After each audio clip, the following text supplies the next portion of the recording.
আমি স্কুল যেতে ভালোবাসতাম না। আমি ভাবতাম ছোটোবেলা থেকেই আমার বন্ধুরা যেরকম বাইরে আছে আমিও বাইরে যাব, অনেক পয়সা কামাবো, অনেক কিছু করব। তো আসলে বন্ধুরা, বাইরে যে কত কষ্ট যারা বাইরে আছে তারাই জানে।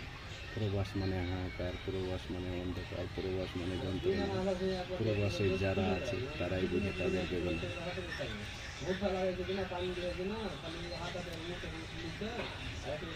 আমি ওদেরকে বলতে চাইবো যারা বাইরে আসার জন্য ছটফট করছো, আসলে বন্ধু, প্রবাস জায়গাটা খুব ভালো না, অনেক বড় এক অন্ধকার জেলখানা। পড়াশোনা যারা করছো তাদেরকে আমি বলবো ভালোভাবে পড়াশোনা করো।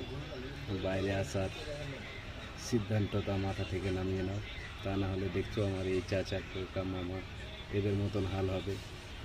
বয়স দেখছো কত হয়ে গেছে, এখনও ছেলে মেয়ে বউ বাচ্চা বাবা মা সবকে ছেড়ে এক হাহাকার ঘরে পড়ে থাকতে হবে।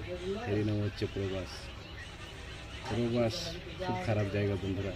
যারা পড়াশোনা করছো তারা ভালোভাবে পড়াশোনা করো, পড়াশোনা করে কোনো কিছু বিজনেস করে আগাবার চেষ্টা করো। কেউ বাইরে আসার সিদ্ধান্ত নিও না, খুব খারাপ জায়গা বন্ধুরা। রিয়েল কথা বলছি, কথাগুলো শুনতে খারাপ লাগলেও কথাগুলো বাস্তব।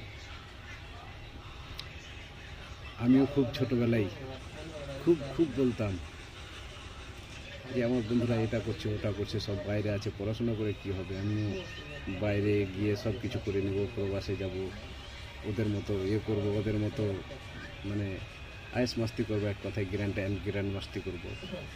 কিন্তু আসলে ওটা না বন্ধু, যতটা সহজ মনে করছে জীবনও অতটা সহজ না। জীবনকে গ্র্যান্ড মাস্তি করার জন্য জীবনকে সাজিয়ে নিতে হয়, তা বাইরে এসে যে হয়ে যাবে এরকম কথা না। বাইরের প্রবাসটা খুব বড়, খুব খুব কঠিন জায়গা।